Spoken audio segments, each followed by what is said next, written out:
everyone. Welcome to Pampas and Pencils.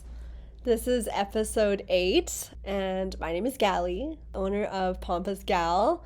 My name is Orlandice. I am owner of Interiors on Point and Top Contracting. And yeah, we're so excited to have you join us. Grab a coffee and let's get started. I was just telling Galee that how much I missed being on set now that we're doing this every bi-weekly. It has helped because we are so busy with our businesses, but just this is kind of like a fun kind of like we get to kind of like let go a little bit. Someone said that this was our like little therapy session. Oh, yeah. And we really appreciate, we've been getting a lot of cool messages saying how people related to a lot of our episodes. So definitely pop in and check out 7 of our episodes and listen in. They go from, talking about business to the creative side. Yeah, so we're kind of now dabbling back into the business. We've been getting so much people loving the business side of things. Like we were kind of testing out like a little bit of business content, a little bit of creative content, but I think we like got the most buzz from people loving like the business, like business side, and like how our mindset kind of operates in our business. So yeah, I think we're gonna kind of stick to business, but like from a creative perspective. So thank you for all the feedback, and we'll definitely pump out some really cool business topics. We have a lineup of guests till the summer, so you're going to be seeing some cool entrepreneurs that are going to be on here from being a DJ. Then we have my business partner Tyler for the renovation. Real estate is super hot right now. So yes, things are just flying off shelves. Yeah. So we really want to bring in a realtor and talk about that. Yeah, and this is also a call out. So if you have if you have an interesting topic or industry that you're in and you want to share your story on it, please reach out to us and let us know, because we're kind of like stacking up our speakers. Like I feel like we were kind of focused on season 1, which was up to the summertime, but now we're not doing seasons anymore. But like we have a whole lineup for quote unquote season 2 that's supposed to be happening in fall, and I feel like we already have like 5 speakers lined up. So we do, and one speaker that I'm really excited that we're gonna have on is Grace. So from Botanical. So I call her my plant doctor. Yes. Yeah. So she actually came into, and I did a feature wall in a physio clinic just on White Ave called Connect. And she actually came in and she put in, like, she added her special touch with plants. And I didn't know that was her. And then when I did, the finishing touches of the photos, I found out that was her, and I was like, okay, I need to reach out to her. Yeah. Like, I need to work with her now. She is in all of our projects. She is my plant doctor. I love it. So, and plants are so important in environments, workspace and personal. Yeah. So like brings life into the space and just makes you feel a little bit more grounded, I guess. Yeah. How is business doing? Business is very busy for us. I am really excited to reveal one cool project that I've been working on. It's going to go on White Ave. Ooh. And it's going to be a very pink house. Ooh, oh, that's the one that you showed me a little preview. Yes, I did do sneak peeks to every, people are close around me, but I think it's so super cute. We're also working on a few renovations, especially in the River Valley area. And then on the south side area. So they're real, we have one project that is almost coming to an end already. Ooh. And backsplash is going to go up soon. The stone is going to go up, and I get so excited, especially when they're like, the floor's in, and it's like Christmas. Yes. I'm like, I'm coming over right now. Like, it's You need to share some behind the scenes. I know you just posted a video, but I want to see more. Well, we did this so we did this cool island, and it's about 14, 15 feet wide. Yeah. And then we have like a charcuterie meat and I love it. I saw it. I know. So pretty. A meat board, but it's fixed into the island, and it looks like a furniture piece from the side. And so you could, like, they do a lot of entertaining, so that we built it in there. So you know how beautiful that would be, just to put like your meat and cheese on there? I have a question. How do you clean that? Like, because is it removable? No, you have to clean it, but it needs to be maintenance. There is maintenance to it. You do have to mineral oil the wood. When I did a little bit of snippet, it wasn't oiled yet, so it will get darker. The wood would get darker. Oh. But Tyler, he's such a talented guy. He brought that vision and created it. So very cool. So then you just after it's mineral wash, you just spray it and just wipe. That's it. Yeah. Huh.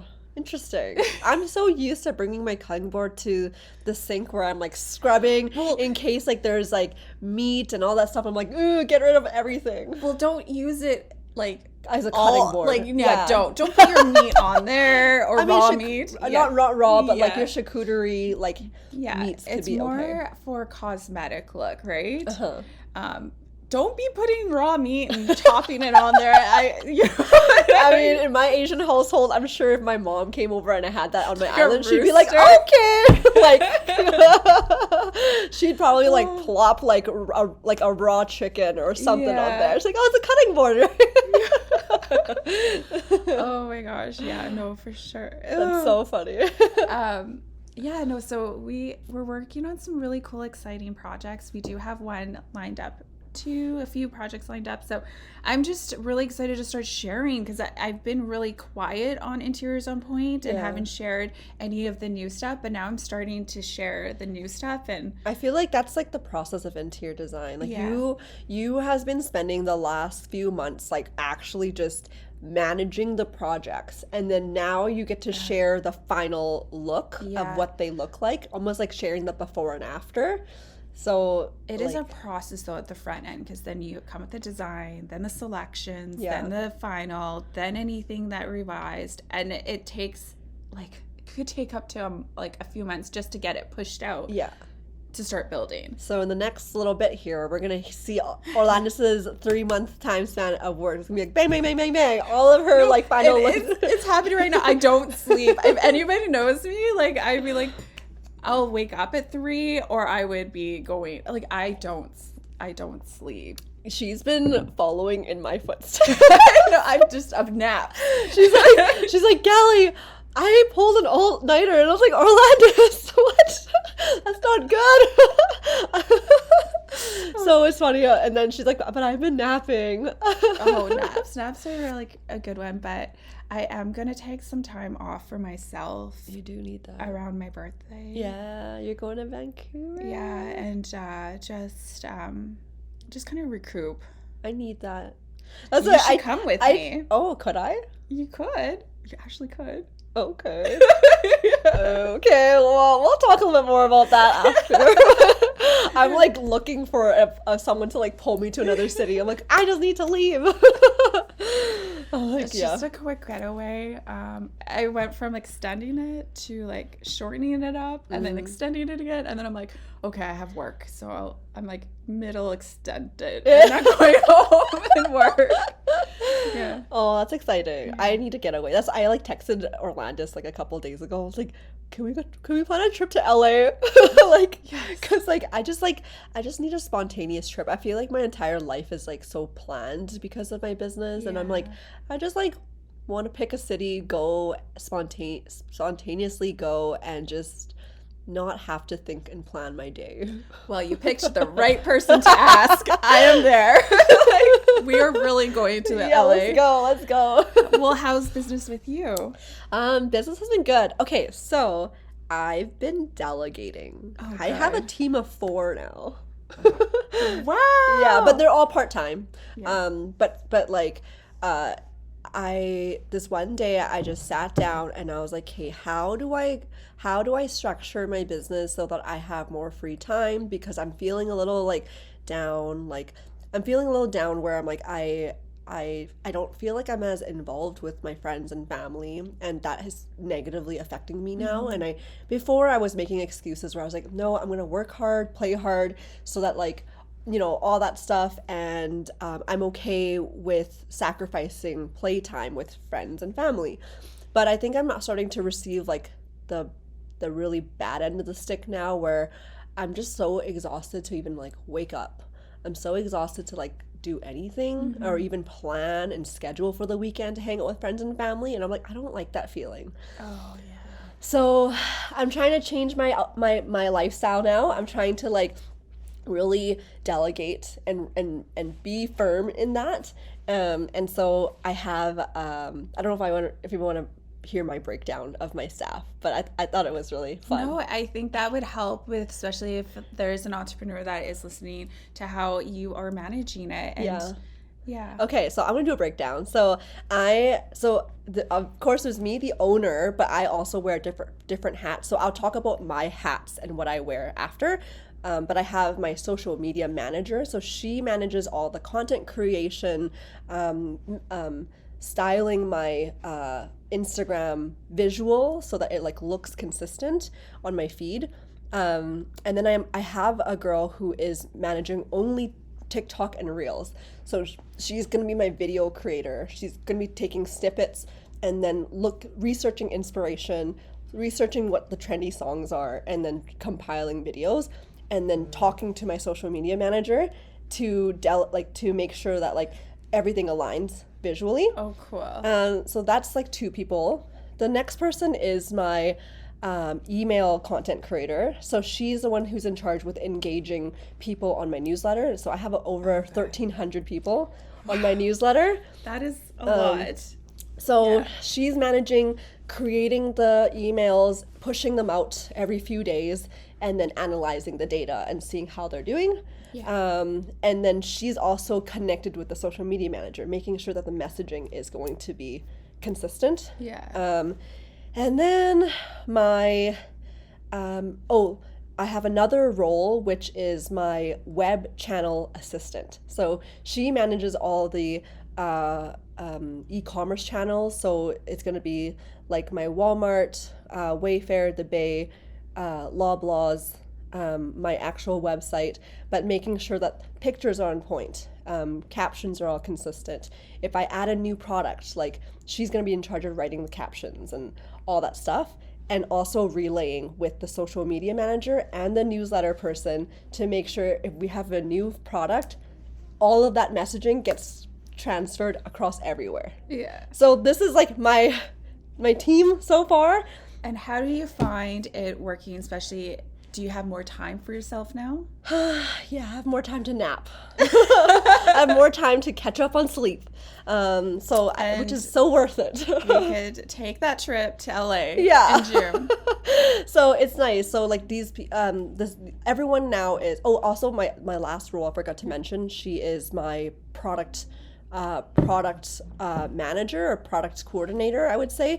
But she helps me with continuously creating new products, whether it be flower arrangements or sourcing vases and stuff like that, to stay consistent to the upcoming holidays. So for example, Mother's Day, she's going to be helping me with creating Mother's Day arrangements or something like that. That's amazing. So like we're just going to be keeping everything streamlined. Everyone has a role, and my role is a buyer. I do customer service, the front end of like social media and emails.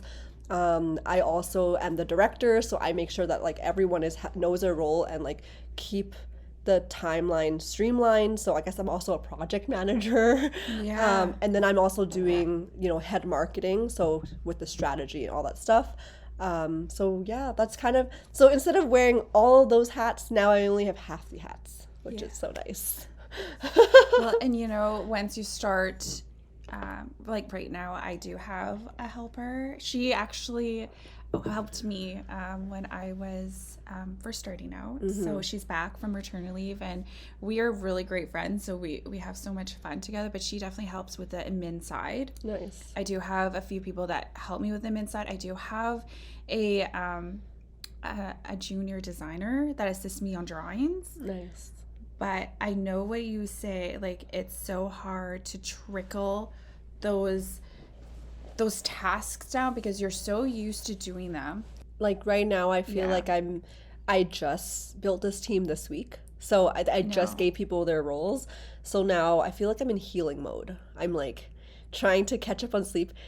Side note, really weird, but like I sleep now and I have like very vivid dreams, like really? Like very like visceral dreams. Like I'm like in there and I'm like I'm like what is happening? Is this because I'm overstressed or is it because I'm catching up on sleep from sleep deprivation? I don't know, but maybe you're overstressed. Yeah, so you're overwhelmed. Yeah, but I think now that my body is actually given room and time to sleep, so I think there's like a lot of like thoughts subconsciously that is kind of catching up with me. And I think this would help you because we need Galee back. Yeah, I know. We were just talking about how my energy has been a lot lower than like when we first started the podcast, and I'm like, I know, I just been so exhausted. But we need Galee back. I'm coming. Just wait for me. Wait for me. Let me claw my way back. The next episode should be like Galee's back. So, what really, really fun topic that, well, I guess I don't know if it's fun, but a really near and dear topic to my heart that I'm so excited to talk and share about today is HSP. So, if you don't know what HSP is, it is a term that has been coined really, really recently in the mid-1990s, but it is described as someone who is highly sensitive person. The term is used for those who are thought to have an increased or deeper central nervous system sensitivity to physical, emotional, and social stimuli. Some refer to this as having sensory processing sensitivity, or SPS for short, while highly sensitive people are sometimes negatively described as being too sensitive. It is a personality trait that brings both strengths and challenges. These terms were first coined by psychologists Elaine Aron and Arthur Aron in the mid-1990s, and interest in the concept has continued to grow tremendously. All of that was not quoted by me. I just pulled that off a website. So credit to the website verywellmind.com. And I love how, you know, us just talking about business and what's going on with us and just how we are feeling, it really ties into, you know, us being a high sensitive person. And you just talking about like you delegating all this stuff to building a team, or how I'm not sleeping and just how we are affecting, that all ties into being an HSP. And it's really cool. Like, Galee called me, she's like, oh my God. Like every other time. She's like, we are HSPs. I was like, what is an HSP? Yeah, like, so HSP, it makes up 20% of the population. Sometimes HSPs is mistaken for introversion. So if there's ever been times where you're like, I'm an introvert, when you're like, I also love people, but like, I don't know, you might be an HSP. It just means that you have a, your central nervous system gets triggered a lot more easily because you're sensitive, and so like you tend to react to situations a lot more quickly than the general population. I don't know if that's like the best way to describe it, but I agree. I think we are both very sensitive to other people's energy. So when we're in the room and we could feel like the vibe of like, is she mad or is she happy? Like, we thrive off of that type of energy, and we absorb that energy and we sense it and take it really personally. Yes, very personally. And it could affect us in different ways of how we could cope with it. I think HSPs are creative people. If you are a creative people, you are a thinker. And when you're a thinker, could be bad. There's definitely challenges to it. Yeah. Like there's a lot of pros and there's a lot of challenges because like being someone who is very sensitive to their environment, we see a lot of details that the average person might overlook, which kind of makes us dive into the creative realm. Sometimes we tend to have more creative careers because we like to storytell, because we like to create things from our minds, I guess. I agree. But with that being said, the challenges are, if we don't know how to cope with it, we might, we might be super happy one day, and then we might be super like upset in a moment, like just like that. Just like a trigger. Yeah. Yeah. And I think over time, like being an HSP through our entire lifetime, we have been triggered by different ways, but we might not have known why. And I for sure didn't know why. But now that I can actually put it into words, I feel like I'm starting to be able to be more self-aware so that I can manage my sensitivities a lot better. I've learned a lot from you. I've been reading a lot of books. Yeah. One thing that I've learned is if you do come to a situation and you do find you get triggered, and just being like a creative thinker, it's when you just like step away from the situation and then give it some time, and then that situation will arise too. Because when you are a thinker, you think of every little thing that could happen wrong. Yeah, the negative. We focus on the negative a lot. And then it just overwhelms you, and then it could turn out to be something that's so minor. Yeah. It's not even it. They're like, yeah. So I want to go back to what do you define yourself? Do you define yourself as an introvert or an extrovert? Like, or either or? I feel like it's changed, and maybe I'm so like I feel like when I was younger, when I was a little kid, I was very, very shy. So I think I was more introvert. And then my parents pushed me to be more outgoing because they're like, you're too shy. You need to like go fix yourself. That's basically they'd be like, we don't like, you're not going to make it if you're too shy.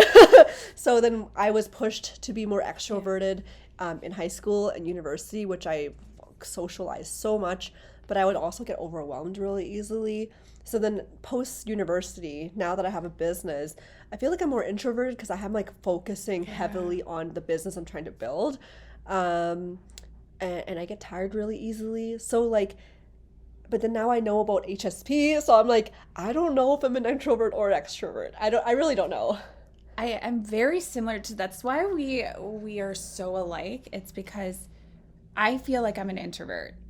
I try to push myself to be an extrovert, and then that kind of pertains to like being, a people pleaser, because I want people to, engage with me, but sometimes I just want to like stay in my room or like crawl into my cave and just like, I don't know. Yeah. Yeah. There's a video that I saw on HSP talking about how there's two types of HSPs. There's one type of HSP that tends to swing from being very, very, very out there. Like they'll try to push themselves to be a high achiever because of the anxiety, or like because they are, they know that being sensitive is almost like a detriment in society. So then they try to push themselves to overachieve. But then from pushing themselves, they get really overwhelmed because you're really pushing past your threshold. Yeah. Right? And then you crawl into your hole again to feel comfort and to feel security and to feel like, to lessen that overwhelm. That is a tip. Like that's one type of HSP that swings from pendulum like to the extreme of like pushing themselves out there and then like healing and then. So that's me. That's me. I'm that too. I'm that too. Yeah. And then there's the other HSP who is like very content with like being a sensitive person. And usually that's because growing up, their parents nurtured them being sensitive. So they might have positively associated being sensitive as like, hey, like you have a special power, like you have a special gift, and like and really nurturing and giving room for that sensitive person to be sensitive. Well, like maybe their parents put them into sports, but then taught them skills on how to manage their overwhelm as a kid. That is a very nurtured HSP, and they'll tend to not swing that pendulum. I was not nurtured as an HSP, so like I think my parents knew that I was HSP, so they'll kind of like walk on eggshells. But like they never gave me the proper tools to like take on the world. Well, I feel like when I was brought up, I was very nurtured. Like my mom and my dad nurtured me, and I think they're like, it's okay to cry. It's okay to cry. It's okay to feel like this. Like they, so I was brought up very in a very gentle home, but I've noticed getting into the society and being mixed with the other type of personalities, that's when I noticed that I was very sensitive, especially going into school, and I was bullied. That I cried with the drop of a pin. Me too. I cried all the time. Yeah, and so, and had major anxiety. Like I would think over a situation, and it would, I don't know how to, like it would trigger me. Yeah, and that would be all that you would think about the entire like day. It'd affect you. Yeah, and so growing up, we have to learn to manage that. So managing that, because the more that you fixate in a problem or a situation, it's going to take so much room in your head that it's the other stuff that needs to be attended to is not being attended to. Yeah. And I can relate to that, where in university and even in high school, I think that was where I got triggered the most. Maybe because, like, you know, high school, where it kind of feels like you're in a social jungle. Like you can really see who's defined as the popular kids. You can really see like who's the sporty kids, and then like you really find out who you are amongst a school of 2,000 something people. Well, at least the school that I went to. And from there, I was able to see, like, I was able to realize, like, I got triggered very easily. So I gained a lot of friendships, but I also lost a lot of friendships. And I didn't know why. I got a lot of boyfriends, and then, like, but then I also broke up with them, and then we got into fights all the time. And so, like, it's oh, the dating world. Like, it's just like constantly and the thing is, like, I love people. Like, I always knew that I wore my heart on my sleeve, and I can, like, if I was dating you, I would love you and treat you like gold. Like I would be completely 150% loyal to that person. But I'm really nice. So emotional. so like little things would tick me off. Like, I don't know, like the most stupid little things would tick me off, and then I would spend so much energy on the negatives, and it does lead to depression. So I realized a lot of things, like in university, where I was focusing on the wrong things, which was making me depressed, and I didn't know what depression was until then. And maybe this is a different topic for another day, but like, it's just trying to figure out why your mood is swinging from one side to another, and being able to, like, find coping mechanisms to pull you out, because I was very frustrated that I was so negative. Like, but you can't get yourself out of there. No. It's like this, like, it's like you're stuck in this, like, feeling, and you're like, I know I'm in this negative, like, sphere of feeling, but I can't pull myself out. And then it gets, like, very frustrating. And that is when, you know, when you're getting to that place of thinking that negative, surround yourself with positive people. Yeah. Like, if that person could, like, send you a positive text or call you and say a positive statement to you, or just or even just, like, hang out with that positive person, that would turn that negative into a positive. And another thing that I try to teach myself, or I guess I learned along the way, is with every negative thought that passes through your mind, find 3 positives to counteract it. So if I said like, oh, let's say something about physically about myself. Let's say I'm like, oh, I hate that I have a double chin. Oh my God, I do too. But then like actually mine's going away. You've been exercising. But like now 3 positives, like I love my eyes. I love my hair, and I love my own smile. So like then I focus on those 3 things rather than like how I have a double chin. You know, those are really hard to get rid of. Like, you know, there's like chin exercises. Or you can go to shout out Get Snatched by Oh, Annie. yes. She does, she's one of my best friends. She does non-invasive contouring. And so after just like even 3 or 4 sessions, you can really like push down those fat molecules and really like. She is wonderful. Yeah. Galee introduced me to her, and we're working on, we could talk about this, right? Yeah. She actually, Annie listens to our podcast. Yeah. I'm very self-conscious as being a mom.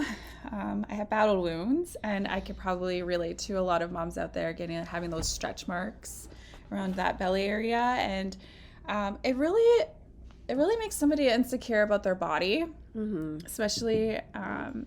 And so we've been working on that, and I'm feeling good. Yay. Yeah. I'm so excited to see the before and after. Oh my gosh.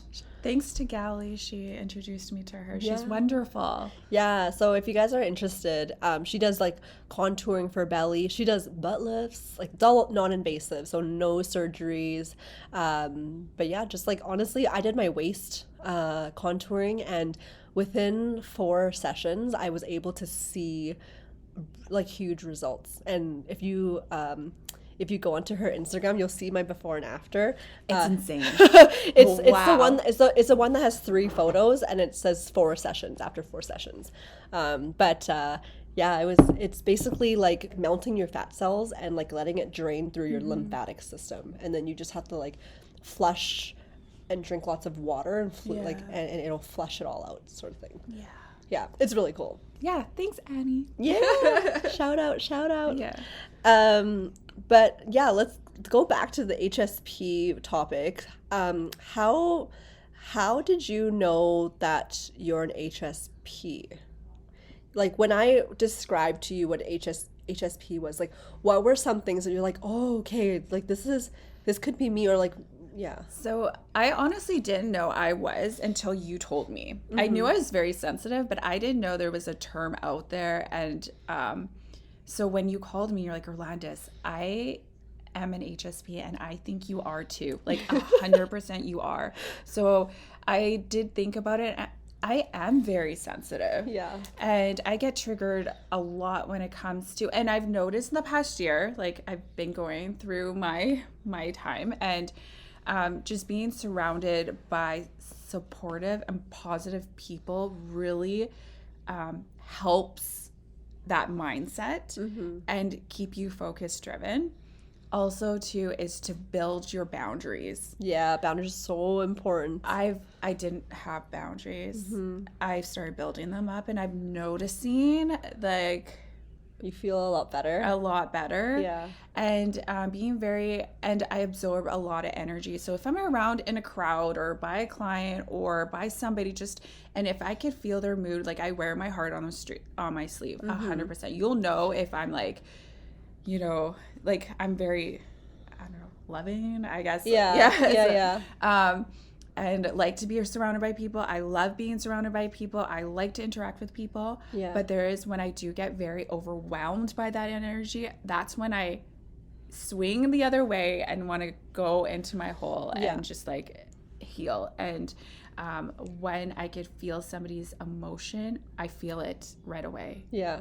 And Yeah, me too. I can sense if someone's like angry or doesn't want to be talked to or something. Like I can sense that. So what made you want to look into it? Like how did you find out? So I dealt with a lot of people through work, like my part-time jobs kind of coming out of university. And a lot of them, I always felt like people talked behind my back. Like, because I'm like the quiet person at work, but I'm very focused, but I'm very like articulate. So like, if someone tells me like these are the tasks that needs to be done today, I'll do them, and I'll do them to perfection. Yeah. Like, and so I'm a really hard worker. But I'm also, it's almost like mechanical. My brain is like, if someone told me this is what needs to be done, I'll like do the best of my ability of that particular task. So it's hard for me to like pull myself out and then think more abstract. But with that being said, I felt like there was a lot of managers that talked behind my back and would say like, oh, like she's this and she's that, like she's very quiet. We don't even know if she's like competent. Like I always felt stupid in the room because I was more quiet and sensitive. But it's because I'm so sensitive that I chose to be quiet so that I can take all the information and not miss the information. Yeah. Because I understand I need to be sharp to do my job. So I often get mistaken for my attentiveness to be like incompetent. But it's crazy because like you said, you're like being a high sensitive person, people look down on it being a negative thing, but it's actually a superpower. Yeah, and I agree. Like I feel like this society, the Western culture, they don't nurture sensitive people. Like, and I wish that we lived in a society that sensitive people is nurtured. And I do think like maybe a few years down the road when we are talking more about this topic, that it'll be better. And hopefully this is one of those conversations that starts to spiral and starts to get people talking about it. But I do think that, yeah, we get overlooked a lot, and the charismatic and the extroverted, the person that is like constantly like social is usually deemed a better character trait in our society, especially in the working world. But actually, like the personality trait of HSPs are really nurtured in countries such as China, Japan, and Sweden. So like if you have been to those countries, you'll probably notice that people are a bit more sensitive, they're a little bit more quiet, but they're also like a bit more attentive. It's because those environments, that culture there really does nurture and value HSPs. That's really cool. Being a high sensitive person, I know one thing I think we all could relate to is conflict. Are you a conflict person? Do you like to, confront conflict straight head, or are you that one who will be like, not for me, bye, running the other way? I hate conflict. I hate conflict too. Yeah. Yeah, I've always, whenever I sense conflict, I would be like the quiet person and I just like let people go at it. But yeah, I don't chime in. Oh no. and you have to learn how to confront those conflicts, because that conflict could be so little. And if you step back from that conflict, it will just rise and get bigger and bigger, and just trying to head on, especially when it comes to saying something went wrong in a project or something's delayed, and it could be so minor, and being able to confront and be like, okay, this is what's happening, this is what we need to do, it's out of control, this is and leave that conflict as is. But being a high sensitive person, we will take that home with you, and you're like, thinking about it in your sleep. Yeah. And it cannot just be with the business. It could be like personal stuff, right? Yeah. But and it might not even be conflict. Do you know what I mean? Like if we let's say like I came up to you and I was like, hey Orlandice, could you please like wipe the floor because we just spilled something. Like someone might take that as a conflict. But like really what I'm saying is, hey, could you please help me out? Yeah. Like, do you know what I mean? It's like, so sometimes someone asking, or maybe someone saying something, or be like, oh, you left this out on the table or something. I don't know. Like, you might see that as conflict, but it's like, no, that someone just made an analysis and then just made a comment. Yes. It's like a comment rather than like someone attacking you. It's not an attack. Exactly. Yeah. It could be something that is not what it is. Yeah. Your perception of it is not the reality. Yeah, and it's because like we have, like I said, like a very sensitive nervous system. Yeah. So we get into our fight or flight mode really, really quickly. Yeah. And it doesn't have to be a situation, or I guess normally it wouldn't be a situation where you need to be in fight or flight. But because we get triggered so quickly, our body, and we can't even control it. That's the thing about fight or flight.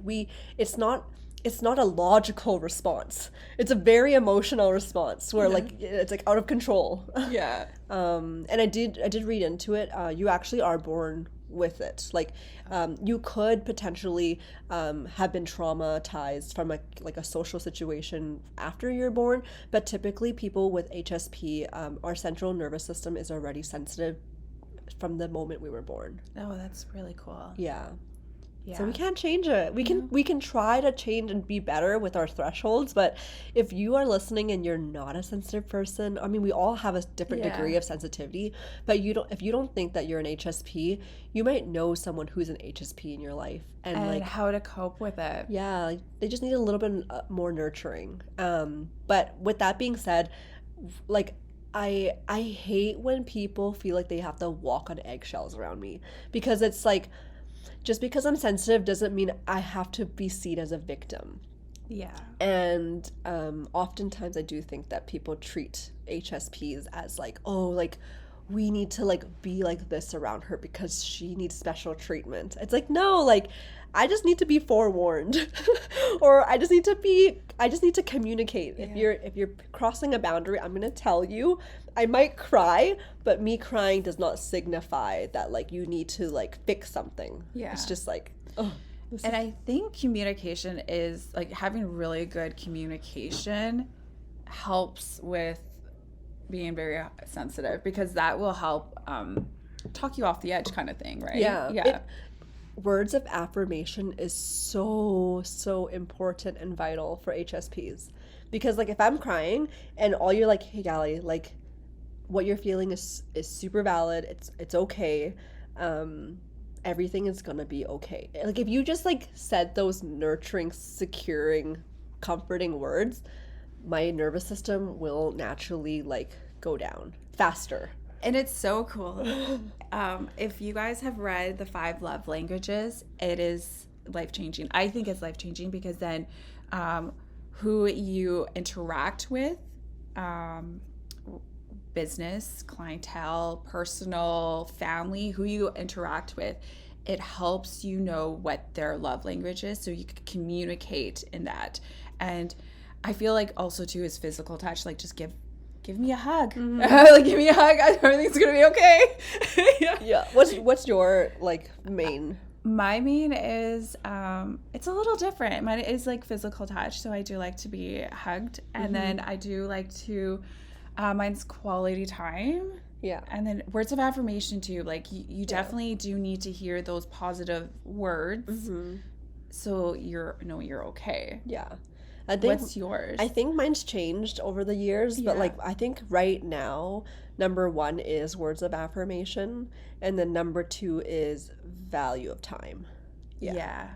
I do. Like, time is everything. Like quality time. Yeah. Number 3 is probably acts of service for me. Really? Yeah, because I'm so busy with my business. If someone was like, hey, let me help you out with your business, or like let me help you out carrying this out to your car, like I feel loved because I'm like, oh, like thank God I only have 2 hands. So you guys hearing this, you know how to communicate with us. Physical touch and quality time, acts of service, words of affirmation. Yeah. But like, some of the stuff that like that I remember was from a childhood is that I always needed to carry a teddy bear. Yeah. Comfort. The teddy bear just like gave me comfort. It was like my other person that like was there. But whenever I was crying or like whatever, I just always had comfort in having a little teddy bear.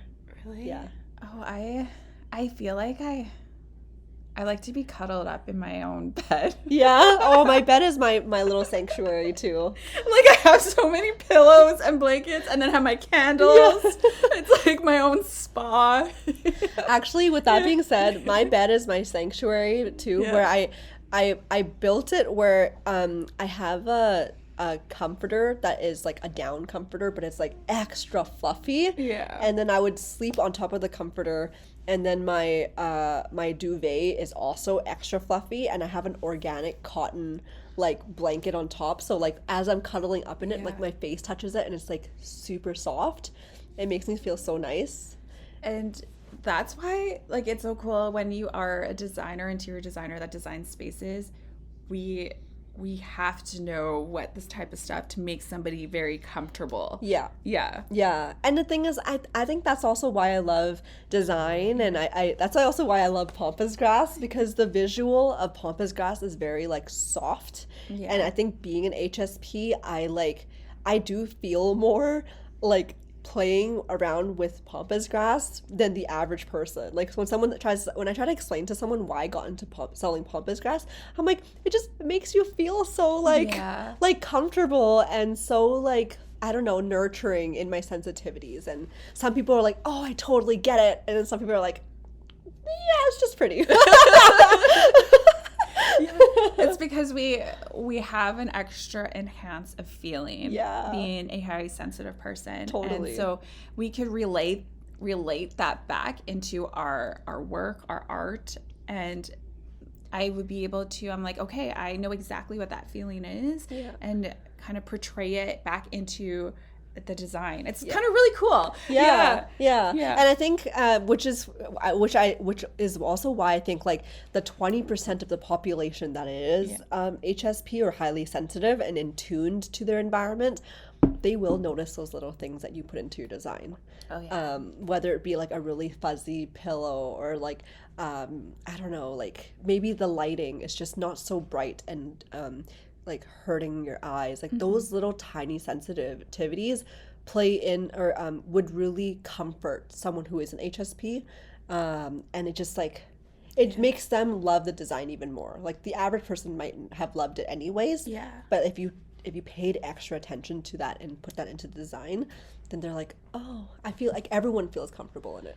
And I think as talking about this could probably, pop this into your head, especially if you are a business owner and you're dealing with a lot of clientele, is to kind of start noticing these type of personality traits in your clientele. So then you could add these like cute little personal touches, because you're like, okay, she's very sensitive. Like, let's add in some textures. Let's add in some ambience. Like maybe she's too, the light is too strained on her, or let's add some feeling into it. And that's what we do. Yeah. And another thing too is when I wasn't comfortable with being sensitive, I hated when people told me I was too sensitive. I don't know about you, but like, I mean, now when people tell me, I think like if someone came to me now, today, right now, because I can talk about HSP, if someone was like, oh, you're really sensitive, then I'd just be like, yeah, because I'm an HSP. Now I can like almost like divert the conversation to be like, well, let me just show you what that all means. But like oftentimes I like hate when people tell me like, you're too sensitive, like you shouldn't think too much, you're so anxious, stop overthinking. Like all of those things hurt me, because it's like I already know that I'm those things, but like now you just made it that much more of a problem in our conversation, in our daily lives, because you're seeing it as a problem. So it's conflict. Yeah, it is conflict. But it doesn't have to be, because literally if you know that you're sensitive and you embrace it, it's no longer conflict. We're going back full circle. I like that. I embrace that I'm a thinker, and I'm creative. Like I love that I am creative. I love that I'm a thinker, and I like surrounding my people around me that are kind of very alike to me. Yeah. We were talking about yesterday about how we can sense energies amongst our client, and who is our ideal client. Yes. So when you get into business, especially your first year, I spoke about this in our first podcast, Rolling with the Punches. You are challenge hungry. You want to take on all these other projects. You want to do it. But what I've learned is like, don't take on too much that you can't chew, because it will just drop the ball. Everything will be delayed. Like I'm still trying to grasp that, like, what I could do and what I could fit in. We only have 24-hour days, and you need to sleep between 6 to 8 hours a day for your brain to function. And being a sensitive person, we absolutely, without a doubt, need sleep. Like, it is a necessity for people who are hypersensitive, because it's like one of the most predominant ways to heal. I agree. So what are some coping mechanisms that you have found for yourself in the last, like, I guess, lifetime? Well, some coping mechanisms is I'm starting to learn how to put boundaries in place. Mm-hmm. So being able to kind of, like, when I start feeling that really bad energy, it's being able to build that boundary, because that it's just going to build into your mind, and it's going to rent space in your head. And that space could be leased out to things that need to. I love that mindset. I remember your mom said that, right? Yeah. But it's so true. Like, save that space in your head and lease it out to something that's positive. Yeah. That's going to push you forward, propel you forward. I've learned, because I am a thinker, I am very creative, I'm a thinker.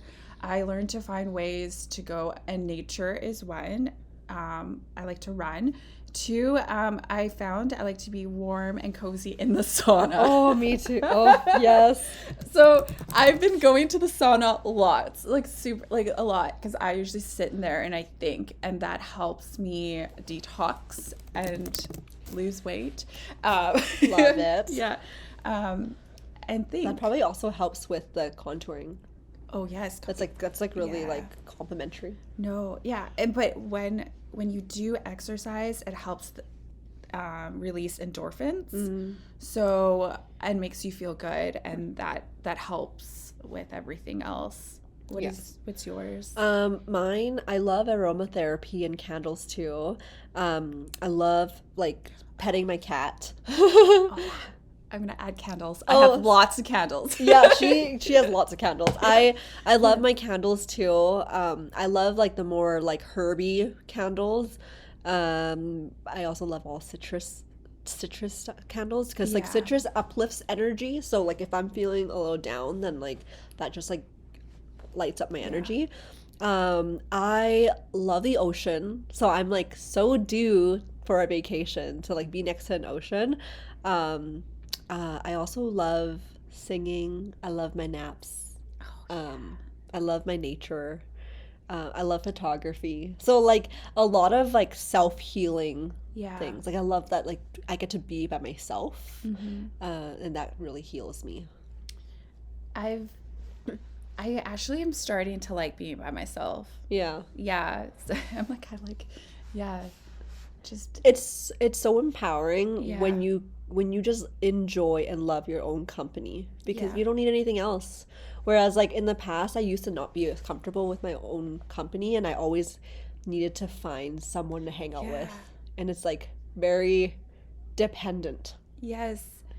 I do like to go shopping by myself. Me too.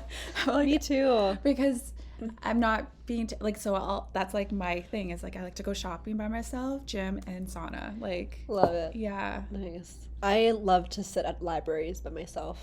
Libraries and cafes. Just like a cup of coffee, and I get to just work off my laptop, or I don't know, just like read a book or something at a cafe. That's heaven to me.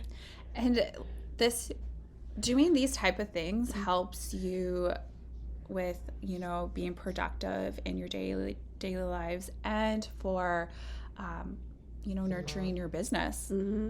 I guess how you can frame it is, like, if you are nurturing the self-care part of you, you're going to be stronger in your mental state to take on the external environment. It's like lessening the overwhelm. It's like bringing those, like, nervous system down, so that you can, like, go back out and, like, be stimulated again. Oh yeah.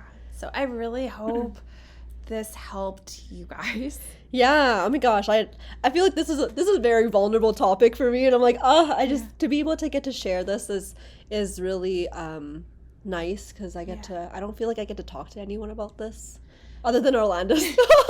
And being that high sensitive person, you surround yourself with people that will make you feel safe. Yes, absolutely. That is an important thing, is you need to create yourself with people that will make you feel safe, because if you don't feel safe, that's when you get triggered. Yeah. And then you end up like just isolating yourself from the entire world, and that's not good either. No. Yeah. So definitely getting grounded, meditating, getting yourself out there in nature. Create a safe space for yourself. Creating a safe I think that's another reason why we're both in interiors, because like we love creating spaces, and you actually do the bigger picture, and I got into Pampas because it's like adding a touch of decor that would just lighten up your mood is so impactful to your mental state. And maybe we'll do this in another episode. I would love to do this, is creating a space that makes you feel safe. Yeah. It is so important. Like, it's your sanctuary. It should be it's where you go home and you spend your time, majority is at home. Yeah. Can we do videos of us behind the scenes of creating our space too? Yeah. I think that would be so cool, like talking about it, and we'll also show people snippets of our home and like how we create safe spaces. Exactly. It's just all candles for Orlandice. Just all our candles lined up. Very romantic. Candlelight dinner. You can get me at candles. Just buy me candles. Yeah. So if you guys want to learn more, there's 2 books that I highly recommend. There's also a lot of YouTube accounts and podcasts out there if you just type in HSP. But 2 books that I really recommend you reading is Quiet by Susan Cain. And the other one is Highly Sensitive Person, How to Thrive When the World Overwhelms You, by Elaine and Aaron. She is a PhD, I think in psychology. And yeah, those 2 books are amazing. Yeah. So to end this, we're going to talk a little bit about affirmations. So Orlandice, what are your affirmations moving into the next week?